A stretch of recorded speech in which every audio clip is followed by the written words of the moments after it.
potato, by the way. Like, you're Yeah. actually sticking to the potato theme, and I love it. Oh yeah, you give me an idea, you give me a little joke, and I roll with it, man. I mean, Don't stop this train forever. Okie dokie. We're up. We're live. Hello, We're looking friend. beautiful. hello. Yes. Are we? I don't know about that one. I mean, listen, y'all are beautiful, especially you, Puppet, with the potato, but Thank you. you're welcome. You're most I got this photo from an article on National Geographic about how potatoes make us depressed. What? I'm not even kidding right now.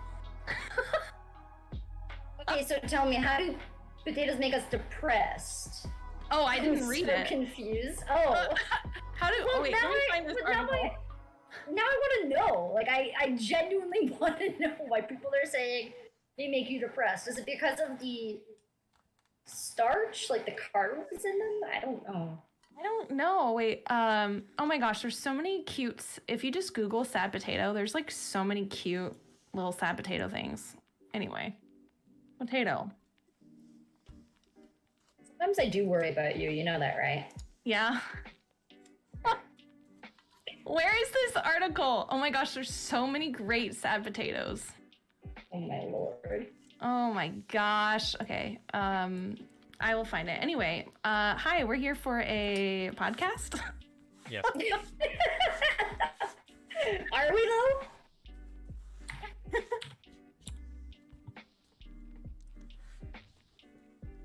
How potatoes make us depressed. Oh no. Where?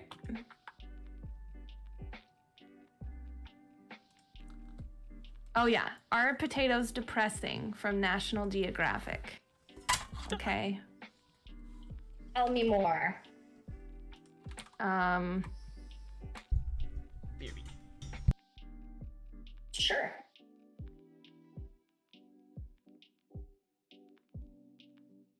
Oh no, it's making me sign in to National Geographic. I don't know what my sign in is. Just tell me how potatoes make us depressed.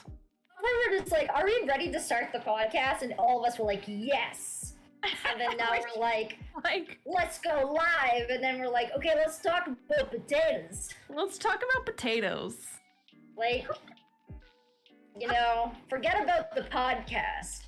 Erase that entirely. Yeah. And let's talk about potatoes and how they make you depressed, according to National Geographic. Right. Which we can't even actually discover why, because it's being mean to you, so. I know. Why? What is this? You have to log in. Okay, hold on. I actually have a National Geographic subscription to get the actual magazines because I don't know. I just started getting the Times and then I was like, well, now I have to get National Geographic because naturally that's what we do as old ladies, right? I want to say yes, just because I know it's going to make you feel better. Thank you. You're welcome.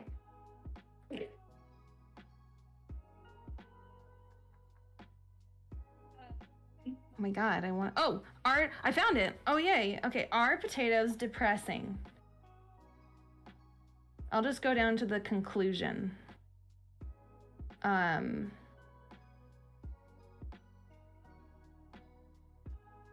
Oh, the answer is actually no. Scientifically.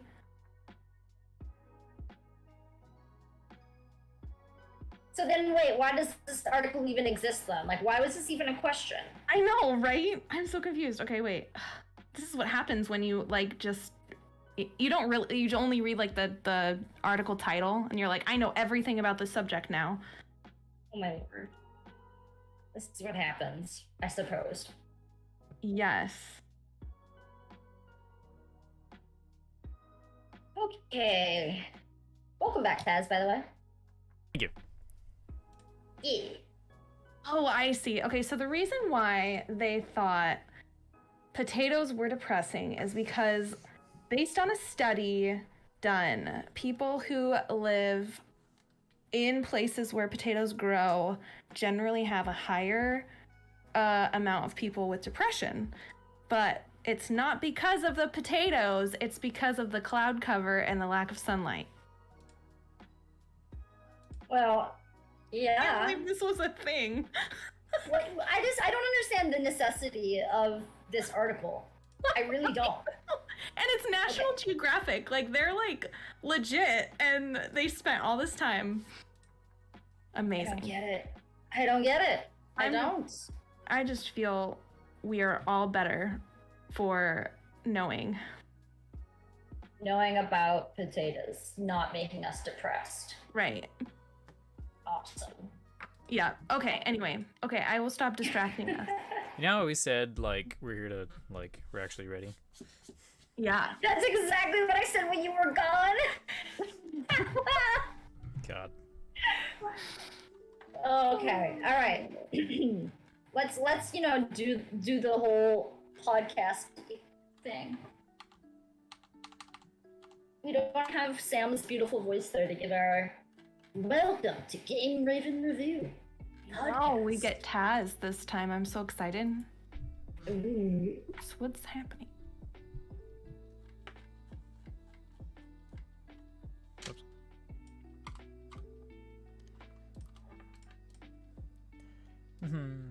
Okie dokie, are we ready? Yep. I think we've been ready. We've just been horribly procrastinating. Fair enough. Alright, let's get the show on the road. Craig, you listening? You watching? Notice me, senpai.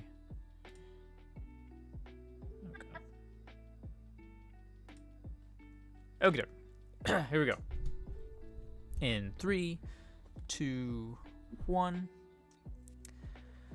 Welcome to the Game Raven Review podcast. I'm going to do that again because I read so fast.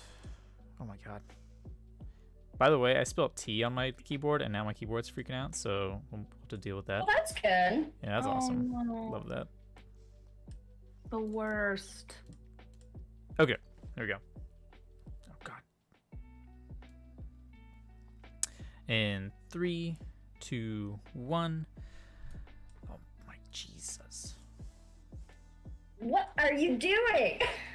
It keeps, like, throwing, like, I spilt it on, like, the numbers area, and without numbers lock, it makes them arrow keys, and so it now, like, it forces its way down the page. Oh Amazing. no! There we go. Gosh, today is it's not been good for anybody. Okay, It's just off to a start, you know? Yeah, quite. here we go. 1, 2, 3, 2, 1.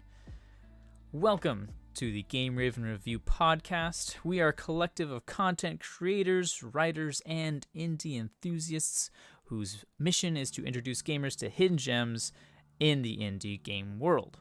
My name is Taz. I'm filling in for Sam today, so you don't get that beautiful Sam voice. You get mine. And I'm joined by some of our talented writers to discuss the world of indie games. In today's episode, we're talking about games that caught our eye during E3 this year. But before we get into any of that, let me introduce who we have on the podcast today. We have Tanny, who I feel like we haven't seen on the podcast in a minute. How are you? Doing all right. I'm doing all right. I think it has been a minute. I think it's been a few months, actually. Holy smokes. I know. It's been a while. Life has been, cray. It's been happening. It's been happening. Well, I'm glad that you're here. I love that you're here. Thank you for being here. Yeah, thanks for having me. And we also have the Puppet Potato. If you were watching on stream, you'll know what I'm talking about. But we have Puppet Master here. How are you? Hi. Today I'm a sad potato. That's how I am. Good to see ya. Fair enough. Thank you for being here. Thank you all. And how are you, Taz? Oh, thank you for asking. Yeah. I'm okay. I don't know if I'll have to like put rice in my keyboard. I'll just have to fork a couple $100 without having a job for a new one. So that's cool. Oh, dear. But I'm I'm sorry. great. I'm great. It's gonna be a good day. It's gonna be a good day. Positive vibes. Good vibes.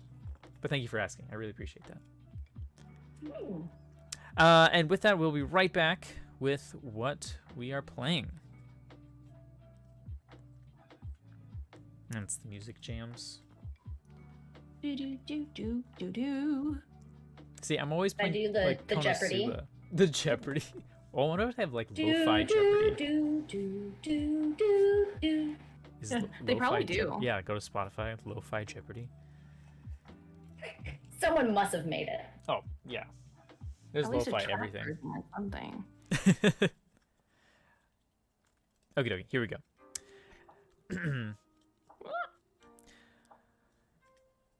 Welcome back, everyone. This is one of our main segments in the podcast. What are we playing? Whether it's indie or not, we play tons of games if we have the time and the life energy to do so. So let's start with Tanny. What are you playing? Oh, you're starting with me. Oh, Yeah, okay. I thought we were going like according to the script that I'm looking at right now, and I was not prepared for you No, to jump to we're me right away. we're But shaking it up. Shaking it up. all right, that's fine. That's fine. Okay, so I think my first and foremost place to start is my time in Sandrock has been consuming my life over the last, I don't know, like 2 weeks.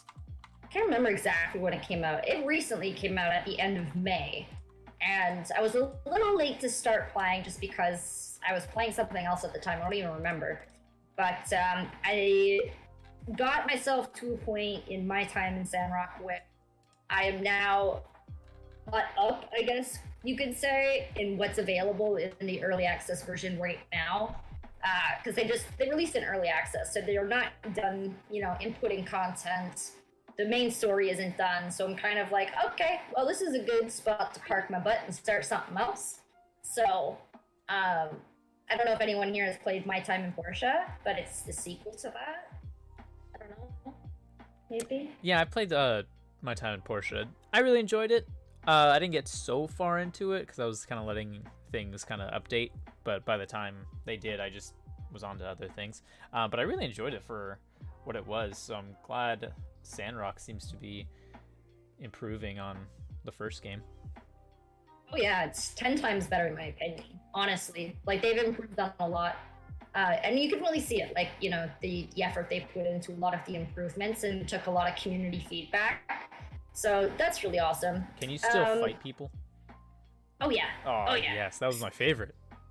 They have a dedicated arena now too, a little sparring arena. That's awesome. Yeah, I was thoroughly impressed. But there's also now like this card game that you can play. I don't remember the name of it. It's Critter or something, I think. I don't remember. But you can play like this weird card game with some of them instead of sparring. Or sometimes you can do both with the person. Depends on who it is. But I will say, sparring with the people who are least, expected to be sparring with is always the best part. Because, I mean, who doesn't want to... Never mind, I'm going to rephrase that. Who doesn't want to just get into some random brawls with your local villagers? We'll put it that way. Hell yeah. But yeah, so I just finished that though, and last night I literally just started the Little Witch in the Woods, and so I put a couple hours into that, and so I'm currently on my RPG adventure as a apprentice witch, learning all the potions, and it's been a good time with that. Yeah, that's me. Heck yeah. Puppet? Oh gosh, I've been so busy recently. Just with all the things, traveling, people moving, fish dying, taking care of pets. I've been so busy. Anyway, I haven't had a whole lot of time to game, which has made my heart very sad. But I have been playing my Pokemon Cafe remix, of course. And I have a little DJ Charmander right now. That's my main dude. He's cool. I also finally got my Dragonite, and Dragonite is amazing in every game, including this game. And So I've been playing that, and also Pokemon Go is having an event right now. All kinds of stuff, introducing new Pokemon from different regions, and like, it's just great. And I would like to inform you all that I finally have gotten to 99 Feebas candies. Been working on this for like a year and a half now, trying to evolve this freaking Feebas by walking. And every candy is like 5 kilometers. And so I've had to walk and walk and walk and walk. Anyway, I'm finally at 99 candies. I just need one more, and then I can evolve my Feebas. So there you have it. Those are my 2 main games because they're mobile games and they're easy and mindless. And I just don't have a lot of time. So I lay in bed and play it. And then, that's legit. That's legit. Right? Yeah. And then, of course, I'm always playing Super Smash Brothers with everybody all the time, I feel like. Love that game. Yeah, and then Jackbox, actually. We had some friends over recently that we hadn't seen in a while, and so we played some Jackbox. And it's just, I don't know, I think we have all of them. Are there 8? There are 9. Anyway. So we have a ton of games, and I feel like every time I'm playing Jackbox, we always have to start with freaking Quiplash, which, by the way, you guys, I get everybody loves Quiplash, but it's not the best game on Jackbox, so we should play other games. Like Fibbage, for example. So much better than Quiplash. Hot take. I'd like to argue that it's just a better warm-up game to Jackbox. Okay, well... So you can get the giggles out and then kind of really start playing the game. Exactly. Well, maybe. Yes. Anyway, I'm sick of Quiplash. I feel like it's all we play. First thing. Like, hey, let's warm up. Let's play Quiplash. I'm like, no! I want to play, like, Fibbage or Split the Room or the Murder. Ooh, the Murder Haunted House Mystery whatever. What is that one called? Anyway. So there you have it. My games are mobile games that I can play in 5-minute intervals and games that I play when other people are around in the house. Sweet. Hooray! There you go. Love that. It looks like there's 8. I don't think we have the 8th one yet. Oh, we don't? I don't think so. What? Are you sure? I'm pretty sure. I don't recognize any of these games. Probably because we only played. Oh Quiplash. wait, yeah. No, we've only played one of the game. It's like the talking like interview thing. Yeah, Job. Yeah, So fun, you guys. One. That's a good one. Oh my gosh, I laughed so hard my whole body hurt. That's how good this game is. Oh my god. Okay, yeah, we do have all of them. Sweet. Yeah, we do. Okay. Okay, that's. Thank you for sharing. Appreciate that. As for me,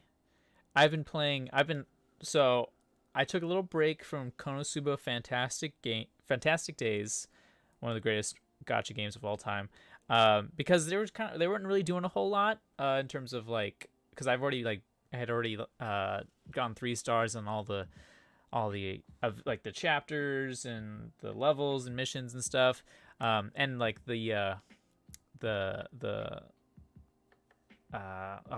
snap, like the gotchas, I forget what they're called, the polls were kind of, the characters are like okay, but I really got back into it last week when they had a Don Machi crossover event. For those of you who don't know, Don Machi is it wrong to pick up girls in a dungeon? Great anime. Season 3 is whack, but season 1 and 2 are fantastic, and they did a crossover similar to what they did with ReZero, which is also kind of a whack anime, but love the crossover events. Love the waifus and all the characters. So that's been fun, getting back on that, and also gives me a chance to catch up on things that they've developed and thrown on there while I've been taking a little hiatus. But I've also been playing Graveyard Keeper because I've been wanting to kind of like have my own game that's kind of like Stardew Valley or Animal Crossing, some kind of farming simulator, you know. So I got really into Graveyard Keeper. I'm kind of stopped I've kind of stopped playing it. It's kind of it takes so many days. I'm like on day like 100 and some change, and like there's no way to get like passive income, if that makes sense. There's always something to do. I feel like there's no break. I can't just like casually do nothing and do something else. It's like it's pretty intense, you know. Like, you know, the days are pretty quick compared to other games and whatnot. But it's been a great experience though. I finally got my zombies and whatnot. But I'm getting a little running out of steam with that game a little bit because I've been kind of 8-hour daying it. So, but that's what I've been playing. Nice. You know, I remember Puppet when you were playing Graveyard Keeper and you made a post in my Discord server about you going live, and I think it was like something about you harvesting organs, and it deleted your message because it was like something. Yeah, it was like obscene, whatever, like bad language, and I got your like bot or whatever, like totally scolded me, and I was like, oh my gosh, I'm so sorry. And it was like one of the first times I'd posted, I think, in your Discord, and I was like, oh my gosh, she's never gonna let me back again. Like, I mean, hey, listen, if you're harvesting organs in a game, I think it's, you know, fair to say you're gonna harvest some organs, you know? Like, I don't see that being a problem. It is what it is. Sometimes you need a kidney. Right? Yeah. I mean, people need to eat, yo. I don't know that. Taz, have you been harvesting lots of organs then? No. Only bare necessities. I've been getting the skulls to increase like that dungeon area place for, I don't even know what it does. I just wanted to, you know, build some skull shrines. Been taking the blood and fat because that reduces the red skulls. And then of course meat because I have the stamp so I can sell that to homeboy at the bar. But no, I've been kind of cremating them mostly.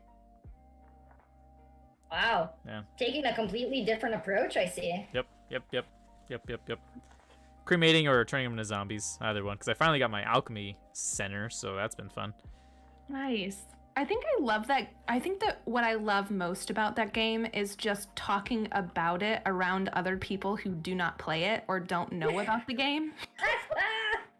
Because it's so absurd, and people are like, wait, what are you talking about? It's pretty great. Like, yeah, it's Stardew Valley, but with dead bodies. Don't worry about it. It's fine. Yeah, it's fine.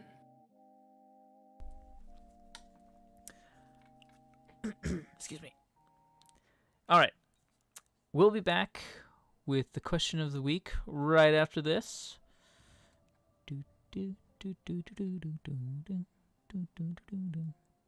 Oh, we were doing Jeopardy, Taz. What is this? I don't know what I thought that was Jeopardy. I'm not a boomer. I don't know what Jeopardy is. Oh my god. What are you saying about me, huh? You just call her a boomer? No. Wow. There's no such thing. 29, there's okay. no such thing as a boomer that's Canadian. No such thing. Oh yeah? Hot take. Canadian boomers don't exist. Okay, so what is your rationale for this? I'm just out of curiosity. Like, okay, so rationality, technicality, right?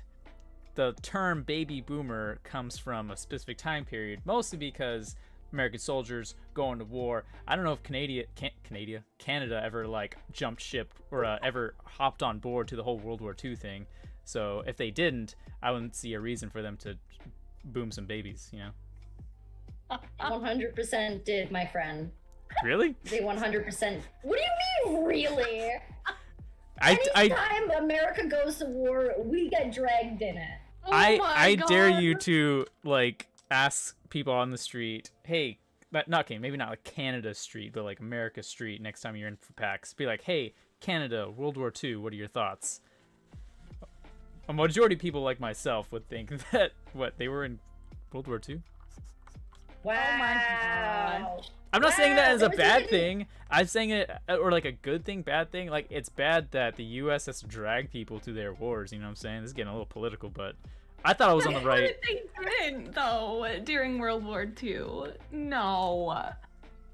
I think, yeah, okay. Wow, we could really dive into some history and politics. I mean, do you not know about Passchendaele? I mean, this is World War One, I think, that we're talking about now. But do you not know about Passchendaele, the Battle of Passchendaele? No. Oh, okay. Well, there was a whole movie on it, by the way. Just saying, it's not really that accurate, but whatever. Yeah, that was like Canada. Like, none of y'all would have won if it wasn't for us. I'm just saying. Okay. Yeah. That's the thing about, America and how we teach history. It's like we're always at the center of everything, and we make it seem like we're the reason for all the success. It was only America, and like, yeah. So it doesn't surprise me that we don't actually have a holistic view of our history as a part of the world. Wow. Yeah, I can't say I'm surprised that America omits a lot that has anything to do with anything but themselves. Yep.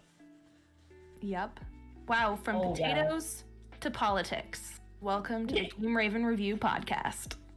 We need one more P topic, then we can have the triple Ps. We'll see. Anyways, We'll see.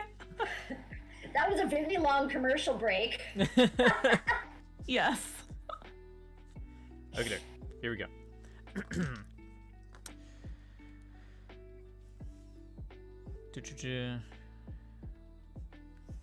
Okay, 1, 3, 2, 1. Welcome back.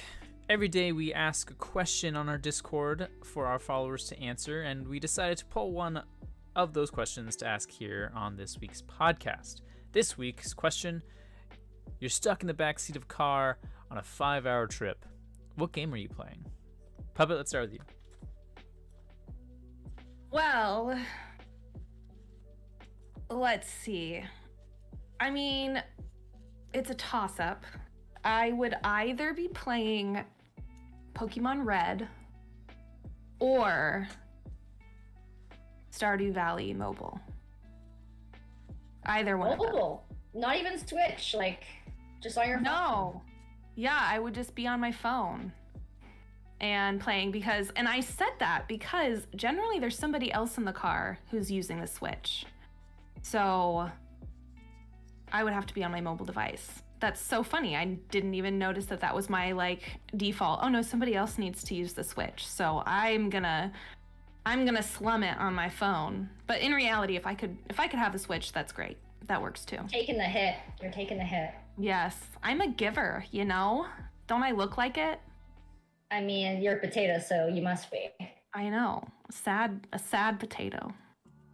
Sad potato because you have to play Stardew Valley on your phone instead of the Switch. Yeah. Oh, there you boy. go. That's my answer, Taz. Sweet. Tanny? I mean, honestly, it really depends on what I'm playing on my Switch at the time. Because whatever I'm, deep diving into is what I'd be playing. So, like, I don't know, right now, the things that I still have going on my Switch are Rune Factory 5 right now.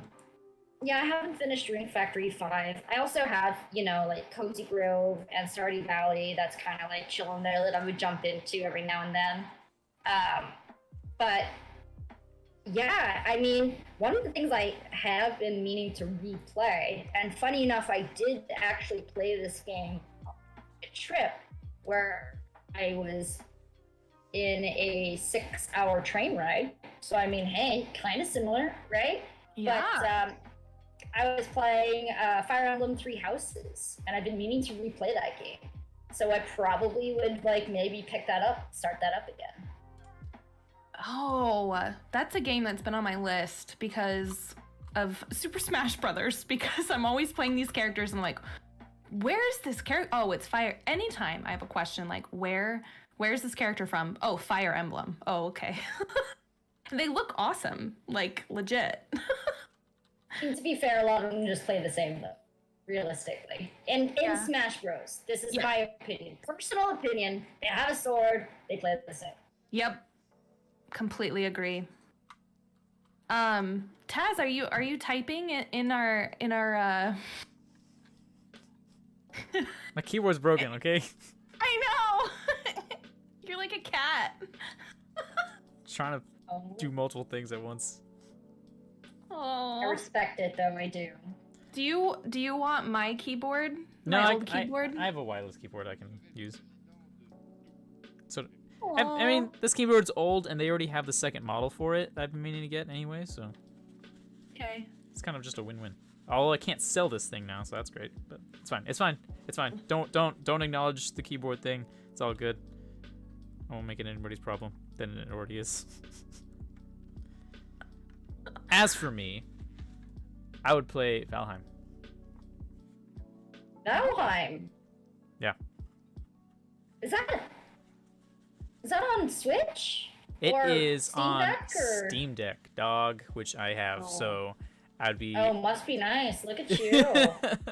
Right, swinging his Steam Deck around. And then oh crap, Steam Deck battery life sucks.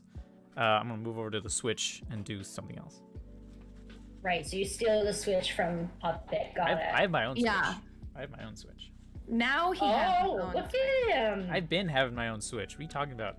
Uh-huh. It's been like 7 months. The shade between these two married individuals. My goodness. I know, this is what a year of being married looks like, everyone. What? We were watching something. Battling over the Switch. We were watching something that said they said like, oh, if you don't bicker every now and then, it won't work. Yep. Yeah. Which, Yep. yeah, there you go. But yeah, that's what I would play. Fair. That's a legit game. I haven't played it in a while, but I'm curious to see how that runs on Steam Deck. Yeah, they had the Hearth and Home update, and I haven't played it since then because I waited so long for that update that I forgot about the game and I've moved on to other things. But now they have that quality of life update stuff. So we should. Yeah, I play haven't played again. it. We could get a Game Raven, little campaign going. Yeah, we totally could. We did have kind of a village happening at some point, but we could do another one for sure. Craig just messaged me. Hold on. That's creepy. You mean Craig the bot, Craig? Oh, no, it's all good. Okay. He's just telling me this is where you get the recordings. Okay, I'm fine. I've just never done this before. Why wouldn't he just message that at the end after you stop recording? I know, right? That's very strange. Oh, did we lose Taz? Bye. I think Taz went under his desk. Oh, I think. he's hiding. Are we playing hide and go seek? Oh my goodness. I see a giant pop Kurama and I want it. Oh my god. Yes, that. You You're just made us muted. day. Oh no! He's like, I can't even talk about it. Ah! Nah, Kurama's like my favorite. I love him so much. Oh my gosh, You yes. jelly? I am super jelly. 2 seconds. I'm concerned about Taz now, though. I know, In what are all we doing? honesty. Sorry. We'll treat it like a commercial break. It's fine. It's fine. Yeah, it's all good. Whatevs. Oh, I really want that Kurama now. Man!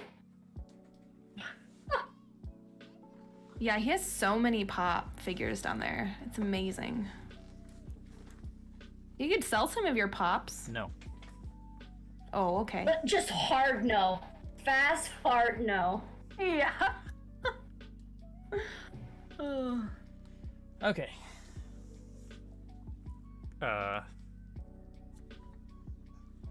on 2 seconds. So sorry. In the process of unplugging my keyboard, I unplugged my main monitor. Oh no. This is the worst day. 2 seconds.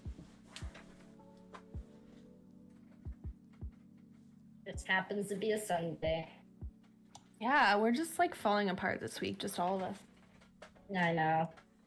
I love how, like, you know, when you actually hear a podcast, you don't see these, like, weird mishaps in between. Or, I guess not see. You don't hear them, you know, naturally. Like, we're recording this live. So, naturally, the one that's on the website is going to be cut and edited. For those who are watching this, if you don't already know, we do not have this whole thing as the podcast. Yeah, no, there's definitely No. editing and everything. Yes, I know. But it's just like the times that it doesn't go right. I know. Bloopers. We need to have bloopers. The amount of times, I think it was like, I think it was the Halloween podcast, I think. And we were going off, and there was so many bloopers in that one podcast. Yeah. I don't know if you remember that podcast last Halloween, but I Yeah. remember us just being off the wall. Yeah. Oh my gosh, no, I do actually remember that podcast. It's always a party with you, Tanny. With me. Yes. It's always To a be party. fair, I think I was like drinking that podcast. I think Sam and I were. I know, if I remember correctly, Sam and I were 100%. And like, he and I were like just going back and forth. And it was so funny. And we're all like, that was a lot. Yeah, we were there for like 3 hours or something. It was something like that. That's so funny. I mean, to be fair, I mean, we've been here for, I don't even know, I don't over even 2 know. hours now. Oh yeah, And that's like, true. we just started the podcast 40 minutes ago. We just like to My spend time together, you goodness. know? There ain't nothing wrong with that. I would like to report that the final 2 fish in my tank, I think, have passed. Oh no. Aww. Oh no, wait, one is taking its last breaths. God, I'm such a bad fish mom. This is terrible. Sorry. Okay. But honestly, it just sounds like you need the chinchilla. I think so. And you need to name the chinchilla Kurama, just because of today. Okay. I will. my I'd like a discovery. chinchilla. Yes. Please, actually do. I will be the godparent to the chinchilla. I take full Aw. responsibility. Godparent. I'm ready. Sort of. Oh, you're ready? I can't remember what we're doing. What are we doing? Oh, a podcast. Yeah. We're moving on to Games from E3. Summer Fest. Yeah. Okay, ready? I'm ready. Yep. Yep. I don't know what took you guys so long. Holy smokes. Just Oh kidding. yeah, sure. Just put it on us. Just put it on us. Just kidding. My bad. I see how it is. Blame the potato. Just blame Also, the potato. I just want to point out before we start, if you look at the document, because Taz was having some sort of problems with the keyboard, there is like some sort of weird code in the document between we'll be back with the question of the week after this. It's like this whole like weird Morse code situation happening. No, let's keep it. Don't take it away. We're keeping it forever. That's Okay. our transition now. Oh god. Okay. It's beautiful. There we go. Why Ready? am I such a meme lord today? I don't understand. I am here. It's because I am here. Yes. Oh, Ruining everything. I love it. Okay, sorry, Taz. Go ahead.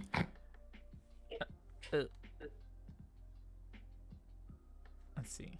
I just realized, since I can't type at the moment, would somebody be able to pull up the like the trailers from E3 on their website? Oh, yeah. Tanny, are you cool doing that?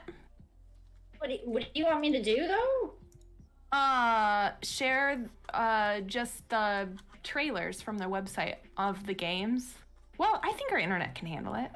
Probably. Well, do you want me to stream them? Is that what you mean? Like, yeah. share my Like share screen? your screen. Yeah. oh, yeah, I can do that. That's fine. I don't know how the quality will be, but I'm more than happy to do that. Yay. That'd be perfect. Just, Thank you so much. yeah. Craig is just so finicky, and I just really don't want him to leave us. That is fair. Are the trailers on the E3 website? Yeah, so you can type in the game and then click the thing, and then there'll be a trailer for it. I like the way they did it. It's pretty handy. E3 Expo. YouTube, maybe? No. Where am I supposed to go? Stay in the game. Am I on the wrong site? So Wow. Puppet posted Okay, let me pull that up. E3 recap in the podcast discussion up on the 10th. Thing.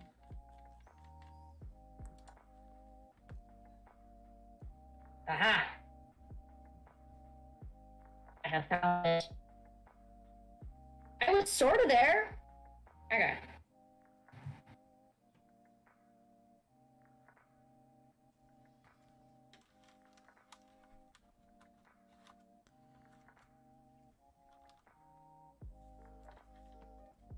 Can y'all see my beautiful browser?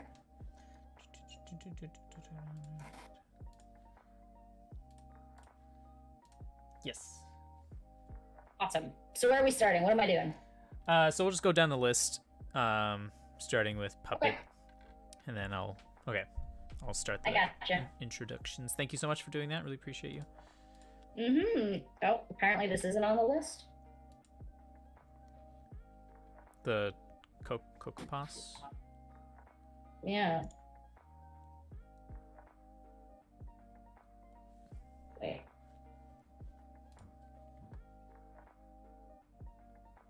Hello? Oh, so go up. Go up. Click the. Okay, summer conference schedule. Oh yeah, no, it's all. Puppet, where did you see this game? What game? Your first one. On the website. Do you I remember just scrolled down a little bit and then I found it. I can. Do you need the trailer? I posted the Steam. Like in the outline, the link is there. You can just go to the Steam page, but yeah. We can just watch the trailer that's on Steam. Well, Yeah. we want to be so my thought, because some of the even like the websites for the games aren't even currently updated to fit to, like the event. Oh, I see. Okay. So that's why I wanted directly from this. That way it's Yeah. Okay, here, let me because even like the Layers of Fear page doesn't even have their third game on their website yet. Oh wow. Okay. So just so I understand what we're doing, so are we watching the trailer together? Yes.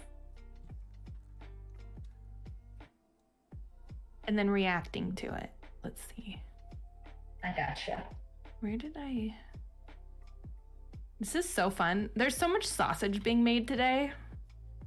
Sausage? Yeah. What do you mean? Like, you know, making the sausage. No. It's like behind the scenes, like extra Oh, stuff. I see. Oh no. Okay. Why is Google Chrome not responding? What a day. Oh my gosh, there's so many games. Okay.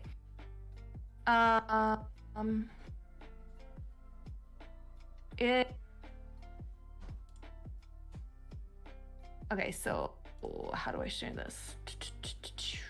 Share. Do you remember what showcase it was on? It is on the second page. And it's right above Critter Crops, actually.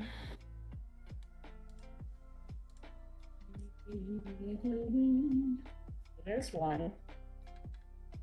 Can I not open this in the new tab? Whatever. Second page, right above Critter Crops. It like goes Boyfriend Dungeon, then Cocoa Puzz. I hope I'm saying that right. Let me just go. Oh, here we go. I got it. The Spirit and the Mouse. Oh my God, sorry. There's like so many cute games happening right now. I can't. Anyway, but this one's super cute. Okay, here we go. 3, 2, 1. Welcome back, everyone, to the main segment. Today we're talking about E3/Summerfest 2022. A lot of great games were shown. So here we're just going to talk about our opinions on how it was handled this year, with it being online versus in person like previous years. And then we're going to kind of show off a couple games that really caught our eye. Starting with Puppet. What'd you find? Oh, do we want to talk about E3 in general first? Sure. Before we jump into the games? Yeah. Because Tanny had some hot takes. I love your hot takes, Tanny. Okay, let me redo that last sentence then. Okay. In? How did I do it? Okay.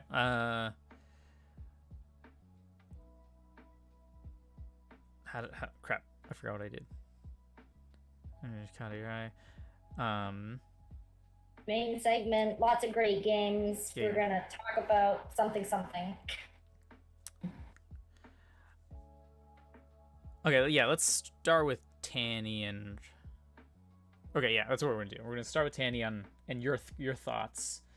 We're gonna start with that. So let me do that again. First, we'll start with Tanny. Tell us your thoughts on how it was handled this year. Give me all your hot takes.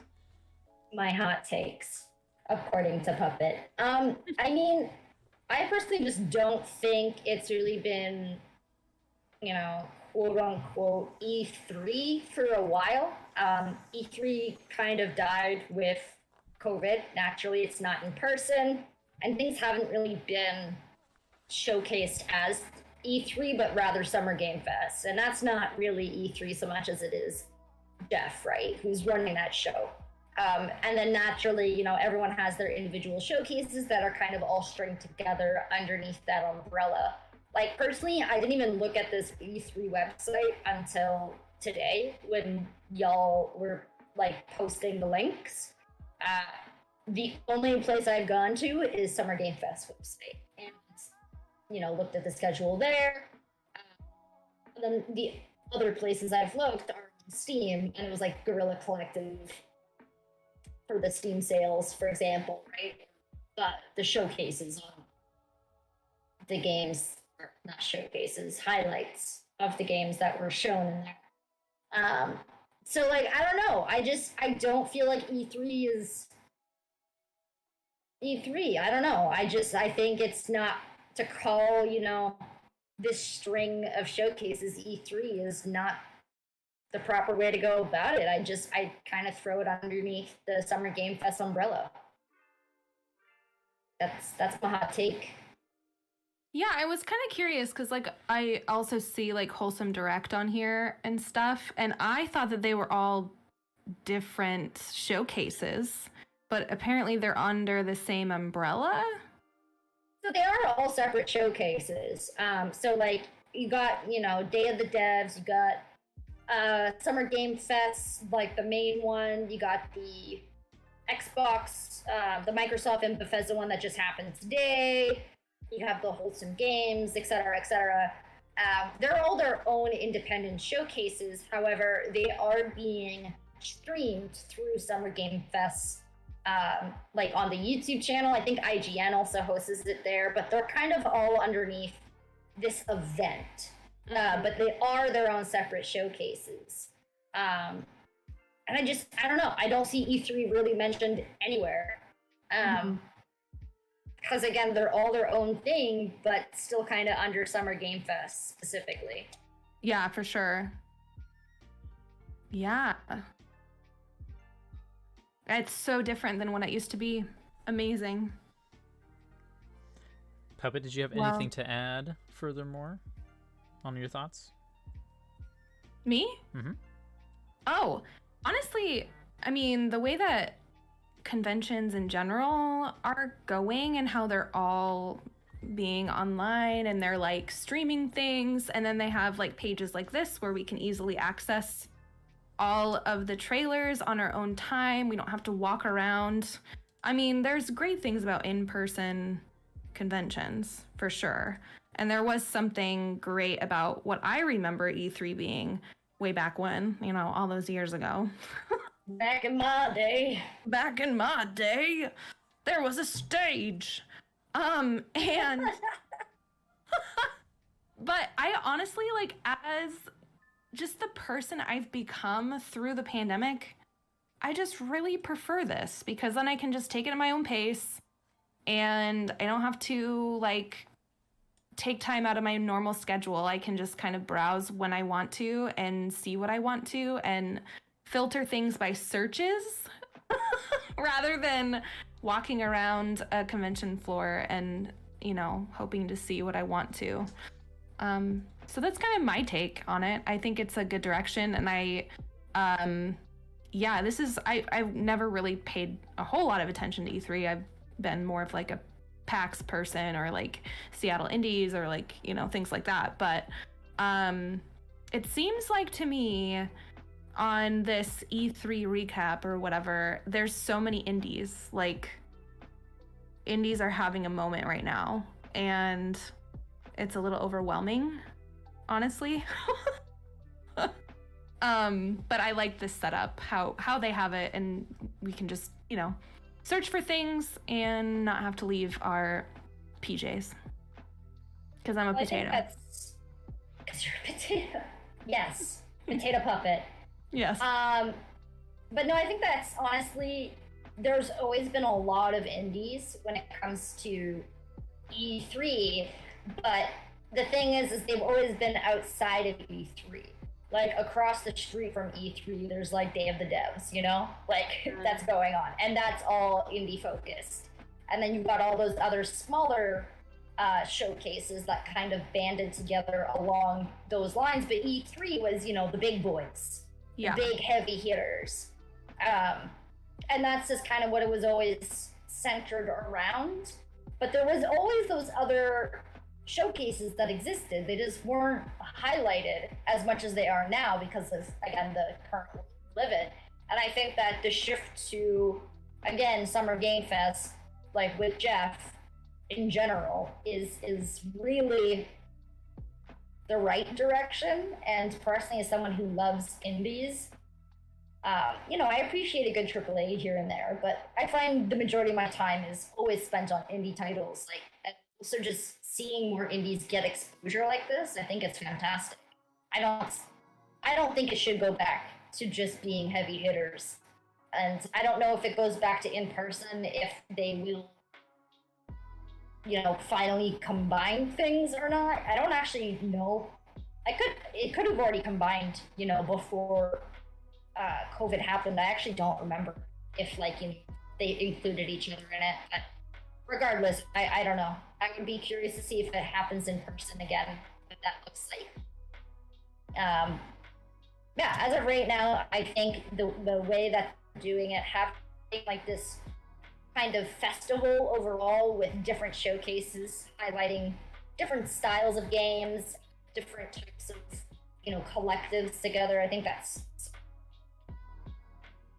Yeah, it makes me wonder too about PAX, like if PAX is going to kind of go the same direction as E3 is, because like we were at PAX this last year and it was mostly indies and it was quiet, man.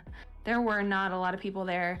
And then this year, you know, the Seattle Indies Expo happens across the street from PAX, kind of like what you were describing with Day of the Dead and stuff, across the street from E3.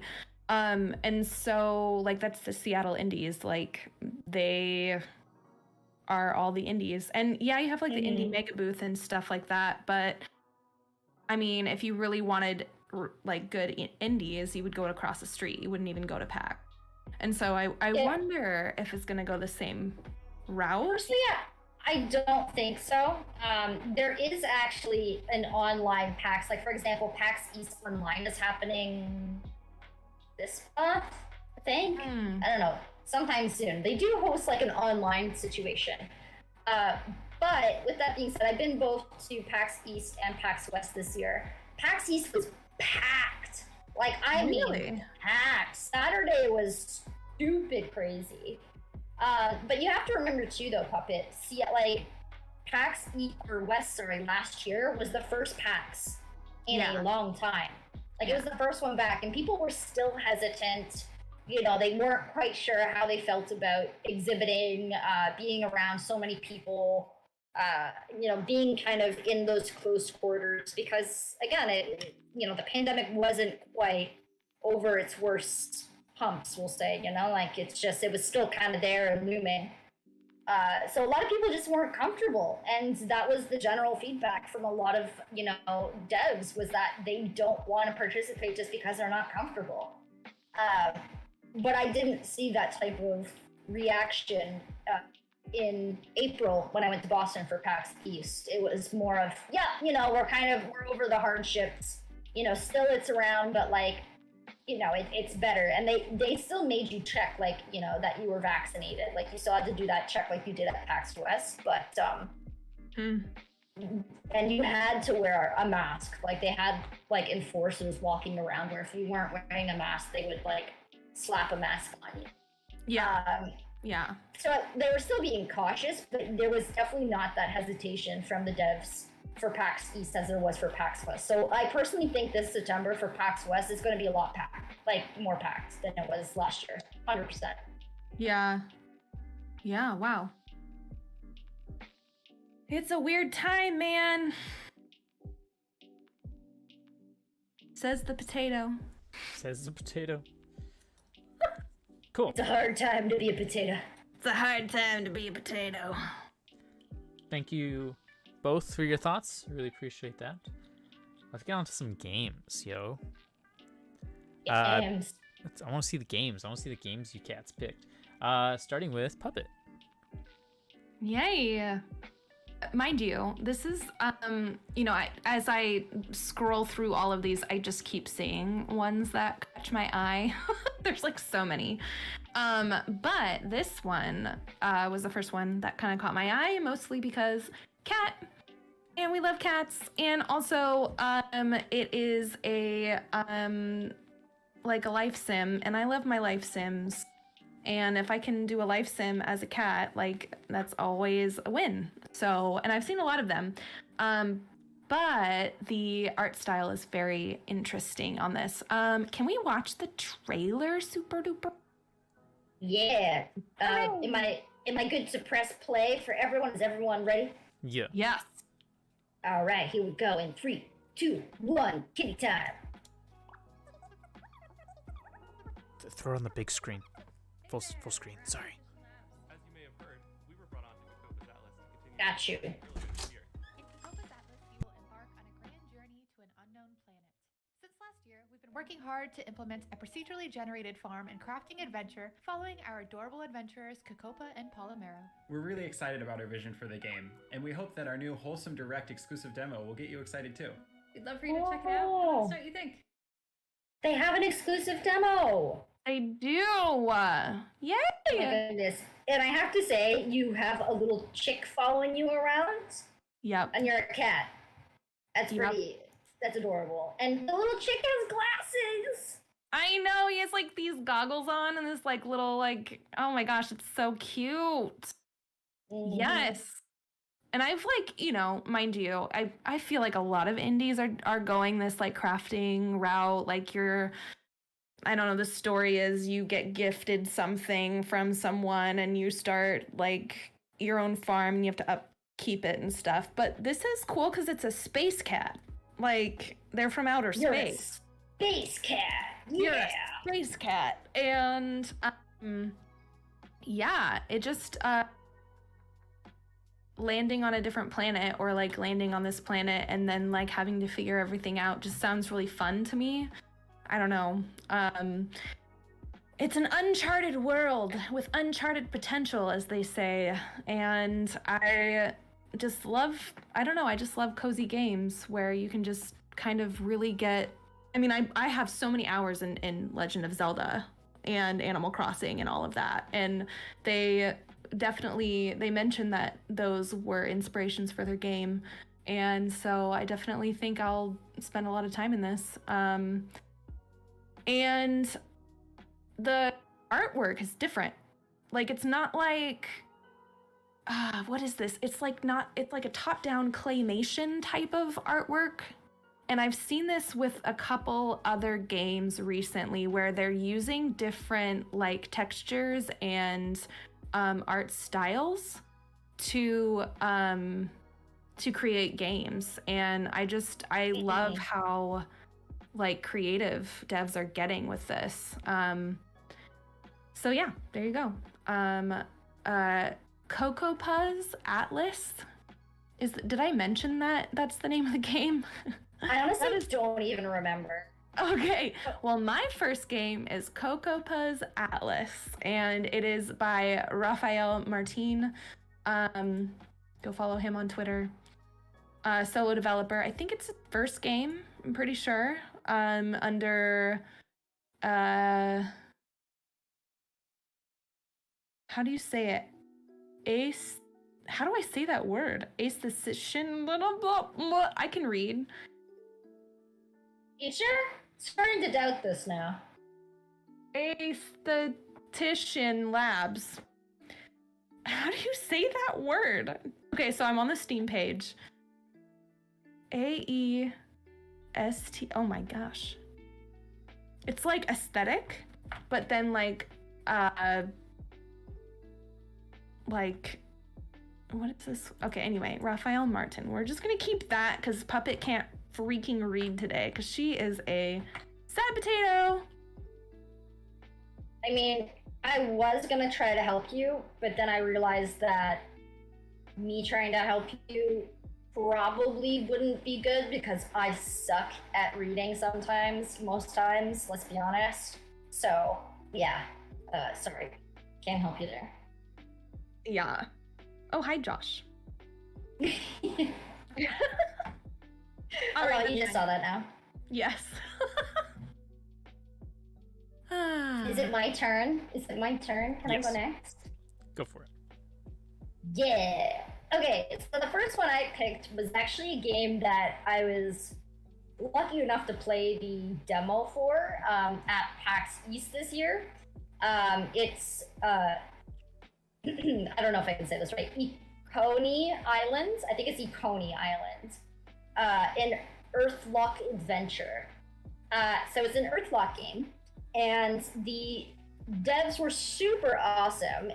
The devs, by the way, is Snow Castle Games. And when I was at PAX East, there was this one awesome guy, and he was like, "Go sit, try it." And then he's like, after you're done trying it, he's like, "If you want, I can turn on a cheat mode, and you can have access to all of the furniture that's currently in the demo, and you can just have fun decorating." And I was like, "Yo, let's do this."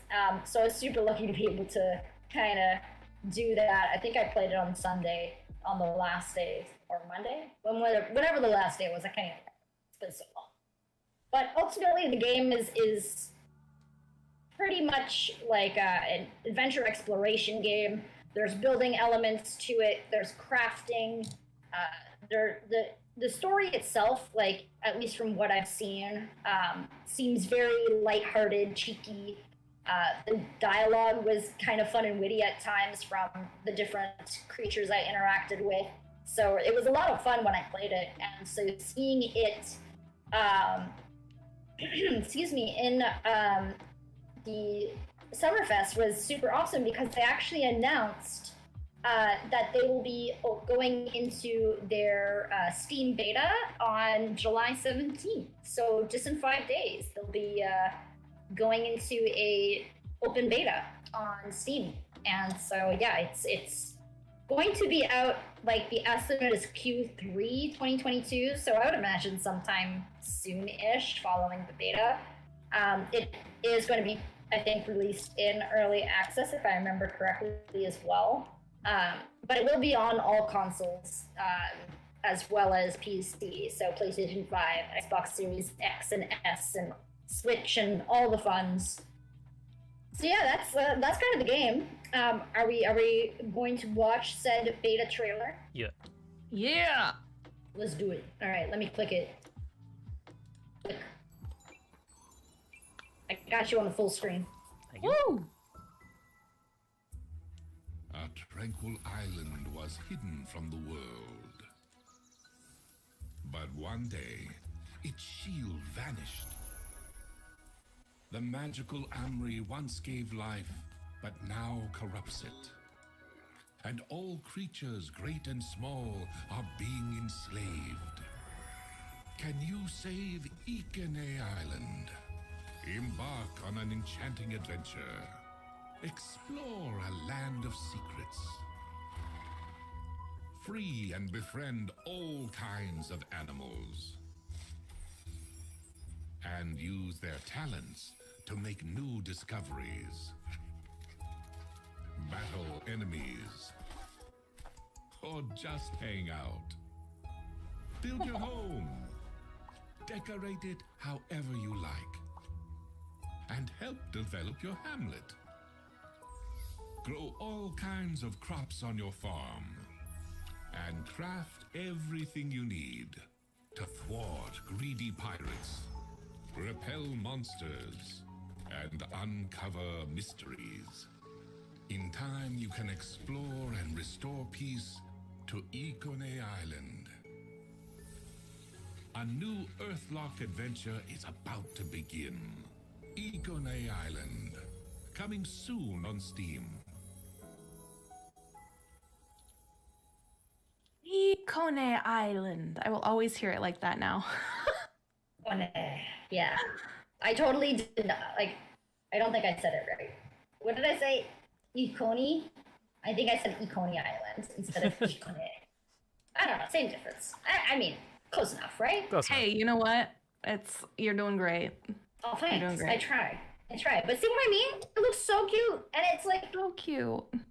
there's just a lot of elements and a lot of adventures and a lot of really pretty graphics. And I don't know, I'm excited for it. I will definitely partake in the open beta that's coming up. So, Yes. I think it's interesting that we both chose games that have very similar like art styles. Like they pair very well. I mean, yeah, they do. They definitely go together quite well. I mean, they are different though. If you want to for get into sure. the actually one's low poly, I mean, guess technically they could both technically be. No, I wouldn't classify Ikane Island as that. I mean, some people might, but no. But yeah, no. We could do the actually situation. Actually, Yeah. I love it. Yeah, it seems like this game though is like more focused on combat than like the farming portion. Yeah, the farming portion when I played it wasn't as prominent. It was more of the exploration, the adventure, the actual discovery of the island, and getting those companions, getting things to build up your little town that you start to build, like your little village. And so you will be building your own house. You do have to craft everything. So you're on this island, right? Stranded on this island, and forced to kind of just start anew and make a life for yourself. So, I mean, the farming is there. It's an option, but I don't think it's going to be as focused on as the other elements are. I mean, it kind of looks balanced in a way, but I wouldn't be able to say until I play it for sure. Right, yeah, for sure. And yeah, for me, like in any of these like life sim type games, balance is key, For sure. I mean, you don't want to get bored of just doing the same thing all the time. You want all the fun stuff. You need the relationships, you need the building, you need the exploring, all the good stuff. And the replay value too. Like if I want to, I mean, that's why Stardew Valley was so great, because you could do a playthrough where you mostly focus on one thing or another. Yeah, and so if there's good balance there, then I can play through and really focus on my crops and building up stuff, or in the next playthrough I can focus on exploring and meeting friends and taking down enemies, or fishing. I've done a fishing playthrough before, just fishing the entire time. Amen. Great. But yeah. That's my game. Taz, Cool. My turn. I think it's your turn. Yes. I chose a game that I've talked about on the podcast a couple times, but we finally got a release date trailer, which I love. A game called Bear and Breakfast, developed by Gummy Cat. You're just pretty much running what's called a B&B in the woods. You know, you just gotta do your thing. From the trailer, which we'll see here in a moment, it looked like we're also like, it's not just like critters, it's like people, like actual human beings, is what it looked like. So I'm very excited because last time I talked about it, there wasn't quite much on their YouTube, or it was still under pretty secretive. Not a lot of developer updates, which I'm totally okay with. I like to be surprised. And so the fact that we got not only a release date, but we got a release date that is within a month and a half from right now. So that is something I'm very much looking forward to, that I will be playing quite often. It'll be available on Switch and Windows, I believe. So Yeah, I've had that on my wish list for quite some time too. When I saw it, I was like, yes, give me the bear and my own little place. Yeah, no, I was super stoked when I saw that actually have some sort of news. I'm trying to find the trailer on this website for us to see this what was one shown. I used the search bar. This one, I promise the search bar works on this one, I think. Search game title: Bear and Breakfast. Let's go. All right. Dev Diary. Oh, no. Release date trailer. We want that one. Yep. Let's go. Bear Jack. Oh my god. Oh, yeah. The puns are real.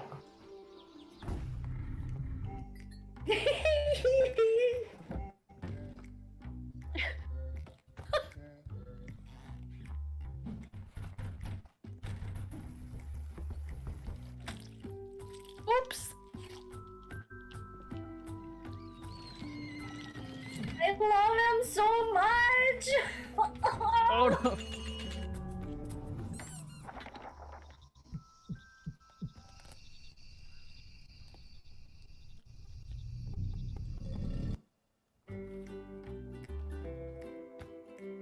I love the art style.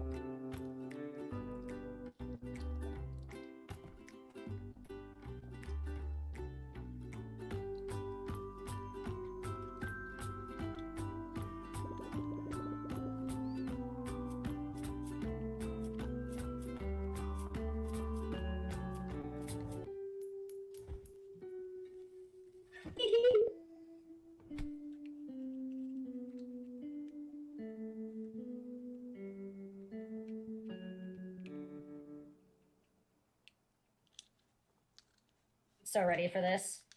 There you have it, July 28th, 2022.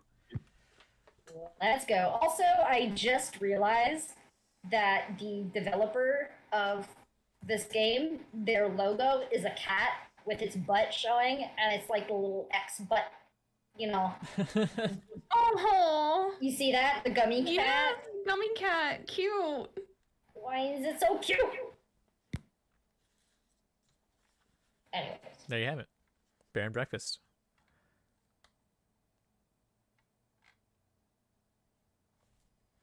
And next up we have Puppet. What was the second game you found?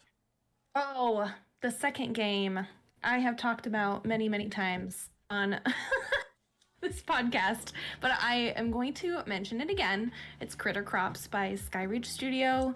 It is adorable, and it's a little, again, another life sim, farming sim adventure RPG, and it's adorable, and it's spooky. Basically, you cultivate these cute little critters, and your job is to restore this mysterious island, and learn more about yourself as a witch. You are a little witch named Sovi, and you were like banished from your home because of your magic, and you are are summoned to this weird town called Murmur Town. And you just find out that you can grow these adorable little critters. And Pump Kitty is amazing, and they're making plushies here pretty soon. And I'm just so excited. And it's a solo developer. And she's super cute and amazing, and I just love it. So let's watch the trailer. Yay. Let's go.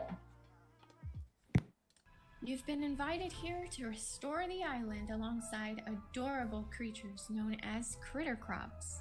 In this 100% hand-drawn Halloween-themed farming sim, you'll play as Sylvie, a young witch who is run out of her home due to her newfound abilities.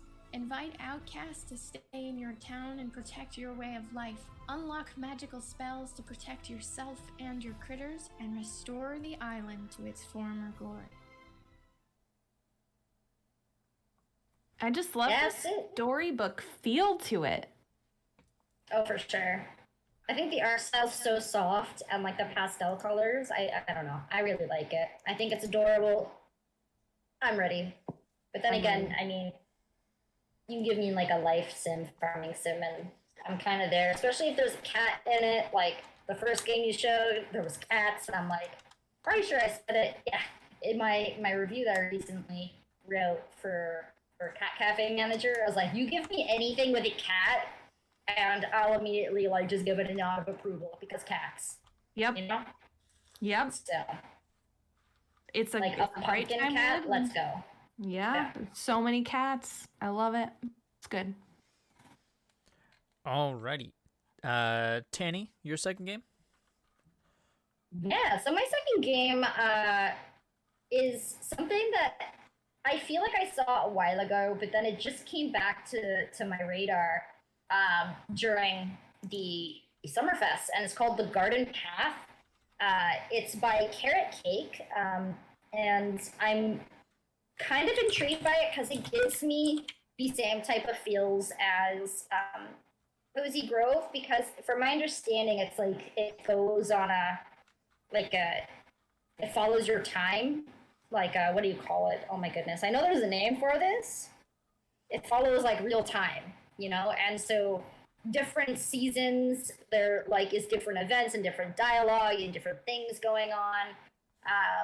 You know, similar to, you know, Animal Crossing with how they do things and all that good stuff. But it's a slice of life sim. There's gardening. I mean, it's primarily focused around gardening. But, you know, you're fishing, you're trading, you're hanging out with friends, you're going on adventures, and the art style is just beautiful. Like, absolutely beautiful. The atmosphere that it looks like is being created here is just amazing. I'm so curious about it. You know, I think it comes out on Switch. Oh, it is. This is definitely a game I would want on my Switch, I think. Just because it's one of those games that you can lay in bed and play here and there, you know, because it's kind of played in intervals. So yeah, I don't know. It's coming out in 2022. There's no like exact release date yet. So I don't know. I'm hoping it's soon because it's just, I don't know. It has like this nice fall feel. So I feel like maybe it's going to be in fall, but that's just me speculating. So yeah, let's have a gander at the trailer. Hi, I'm Louis Durrant, developer of The Garden Path. Maybe you recognise the game from last year's Wholesome Direct. The Garden Path is a slice-of-life sim about the joy of gardening designed to be played in short moments. Time in the game runs in concert to the real world, and the passing seasons bring with them new stories, errands, as well as a living garden that grows as you tend it. The Garden Path is releasing just later this year on PC, Mac, Linux, and Nintendo Switch. And if you're looking to explore the garden early, we're running a limited access to the game on itch.io. Thanks, and enjoy the rest of the Direct. Oh, that's gorgeous. Right? Yeah. Yeah, I'm here for it. I'm excited. I really hope they announce the date soon. I was meaning to go check out itch.io. They have the limited access there, so I gotta see if I can jump in on that because I don't know. It absolutely looks beautiful, and I think that they're really doing a great job. So, yeah. Yeah, and he talks like I would expect him to talk. The dev. That calm narrating voice. Yeah. Yep. Reading Yeah, me he a has bedtime that. story. Yeah. I was gonna say like almost like a children's book bedtime story voice. Yes. Yeah, I got you. No, it feels super cozy, super wholesome. And yeah, again, and just the atmosphere it creates just feels really warm. So I'm really excited for it, just because again, doesn't love like feeling warm and cozy and gardening. I don't know. Yeah. We need all those things. Agreed. Sweet. My final game is very much on the spooky side. So, so if just a little warning for you.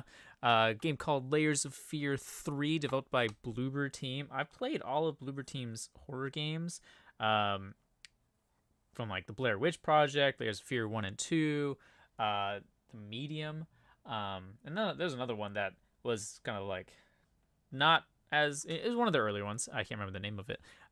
But on my own Twitch channel, we played Layers of Fear 1 and 2, and that was a horrifying experience because we love Spooky Saturday. And Layers of Fear 3, well, the first two games were very different from each other in terms of like setting. One, you're kind of in this creepy mansion, as you know, spooky. And two, you're on like a cruise ship discovering more about yourself with decisions. But the reason why I love Layers of Fear 3 as much as I don't like horror games is that it's pretty much just a walking simulator. It's a roller coaster. It's a ride. You don't have to be, at least in the first two games, you're not running from anything. There's nothing chasing you, nothing trying to like eat you, because it's just like narrative based, very linear. You kind of just experience the scary as it happens. And I'm saying that as there's a couple moments where they're like things trying to kill you, but like it's not like Resident Evil, or there's not something always hunting you and you always have to be careful of. It's really just trying to tell a story, using the themes. And Layers of Fear 3 is supposed to kind of combine those two like stories and connect them. So here's the trailer. I'm so excited for this. It's coming out Q1 of 2023, but it'll be worth the wait for sure. Throw it up there, yo. I'm gonna do it.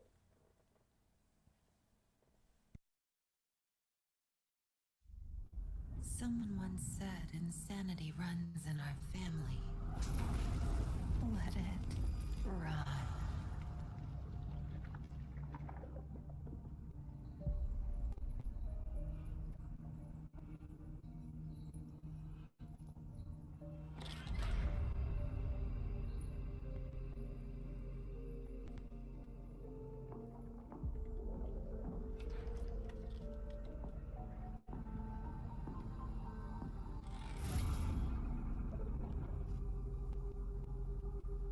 They say it's a tale of sadness and guilt of an artist trapped in a place beyond redemption. It's a lie.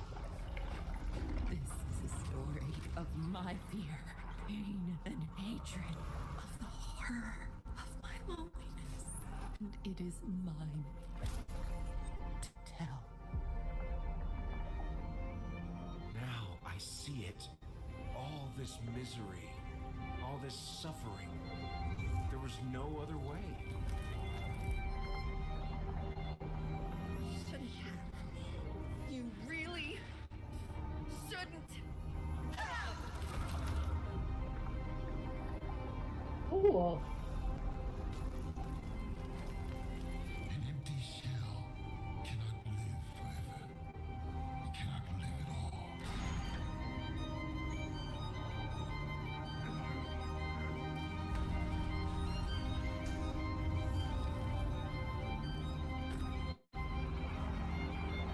I was trapped in this house, bound by this body. Ah. Now, I break free.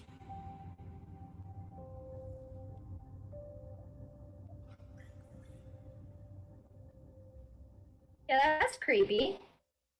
I love that. Heyo. The music sounds amazing too. It's Gonna Yeah, get there was spooky. so many different weird things happening in that trailer, though. Like, I don't even know.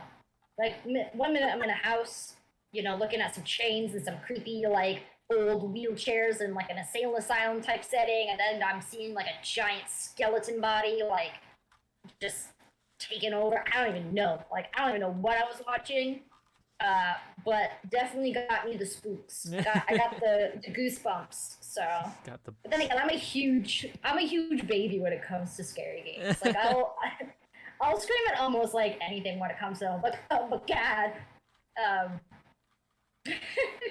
I love them, I do. But yeah, I prefer psychological horror games over, you know, like just the random gore jump scare type games. I don't know. When it's creepy and spooky, I'm like, ooh, give me. But also, let me hide. Yeah, yeah. I think it was the second game. No, the first game. There was just like floating doll babies, just like floating around and getting all creepy and all up in your grill. And Not the dolls. I'm the same way. I'll scream at anything, but it brings me great content on Spooky Saturdays. So, and a lot of good clips come from that. So I'm very much looking forward to playing Layers of Fear 3. Holy smokes. Yeah, it looks really good. I'm not gonna lie. I don't remember which showcase was this highlighted in. I can't remember. Was this Gorilla Collective? I honestly don't remember. I'm not sure. I don't know. Yeah. Well, I remember seeing it at some point, but I think I was working at the time that I saw this. I don't remember. I don't remember. But this looks dope. I'm here for it. You know, that's actually a trend that I saw though with a lot of the games. Like, for example, the launch showcase for Summerfest with Jeff, it was all space horror games. And just like any type of horror based in space. And I'm like, this is getting kind of old. Again, you know, I think I told this as I was talking to you before the podcast happened. But space games, like, you know, I just can't get into them as much as I want to. Like, I'm not there. I'm a fantasy person. You know, if I'm going to be like in one of those worlds, right? So like, again, I enjoy psychological horror, but like, again, you put me in space and I'm kind of taken out of it. I'm like, okay, alien, scary, ooh, I don't know, weird test tube things, experiments, ooh.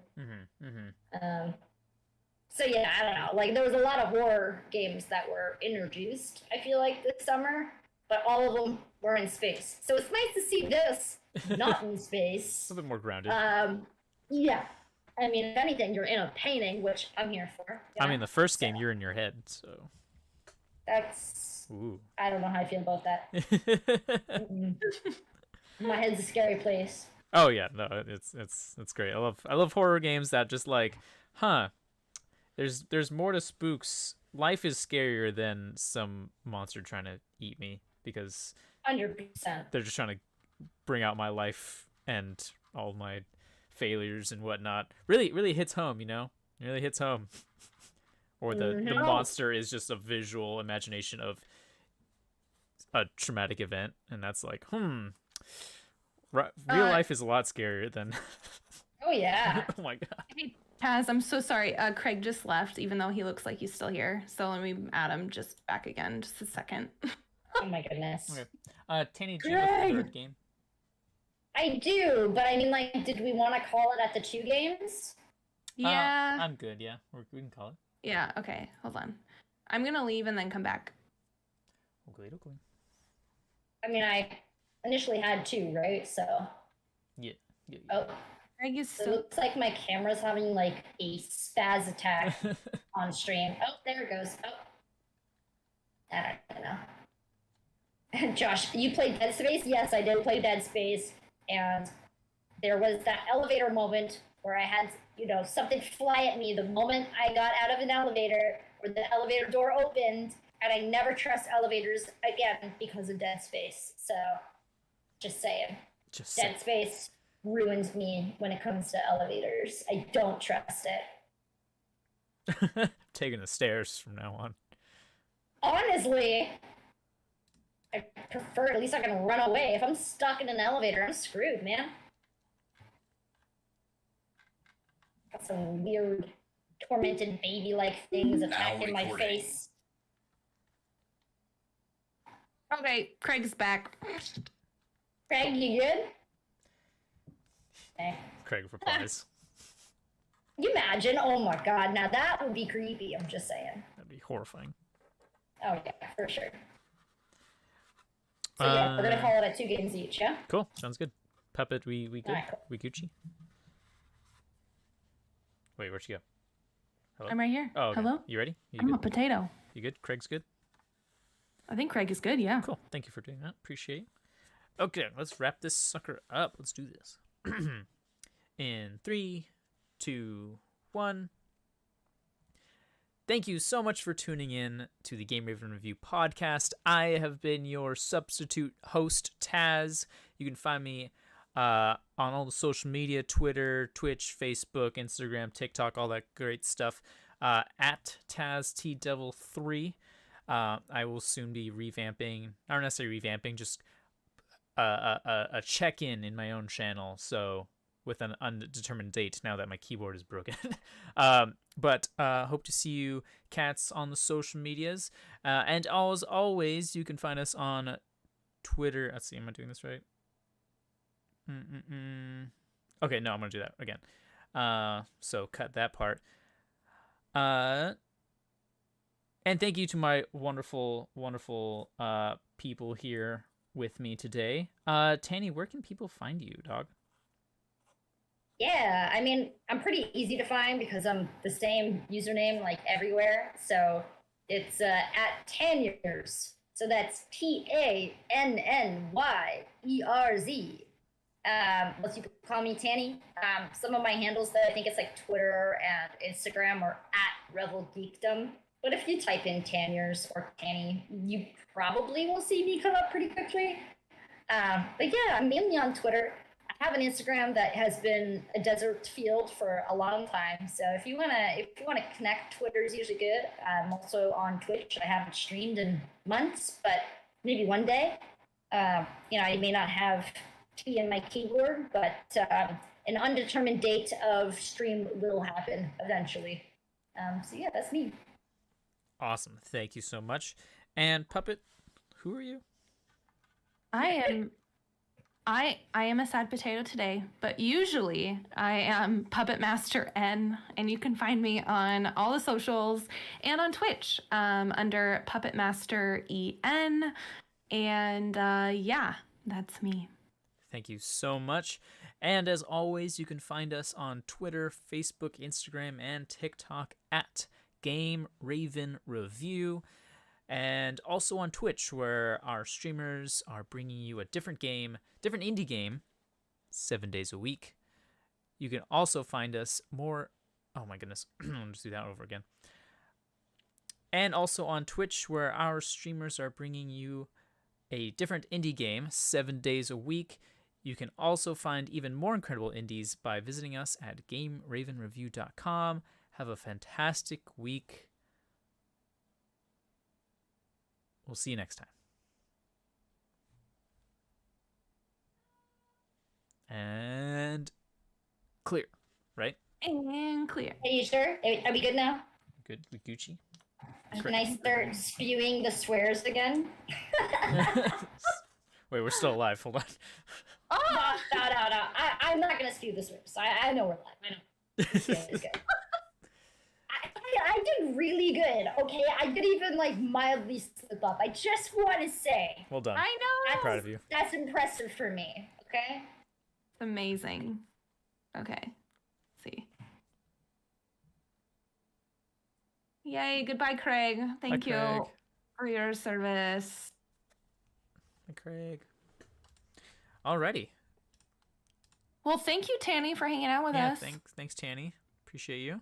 Yeah, happy to be on when I can be on. I know I've been kind of MIA from podcasts the last bit, but I'll definitely try to be on. It's all good. Especially, like I said, if I'm not busy or dying, then, yeah, I'll be here. You're always welcome. Love having you. Oh, Yes. oh, And y'all are too sweet. and Puppet, thank you also for being here. I know it wasn't necessarily your plan, but thank you all so much. Oh, good. Yeah. Hooray! Hooray. All right, I'm gonna go Bye, take Twitch. a nap Bye, or Facebook. something. Yeah, Bye. I think Bye, I'm guys. about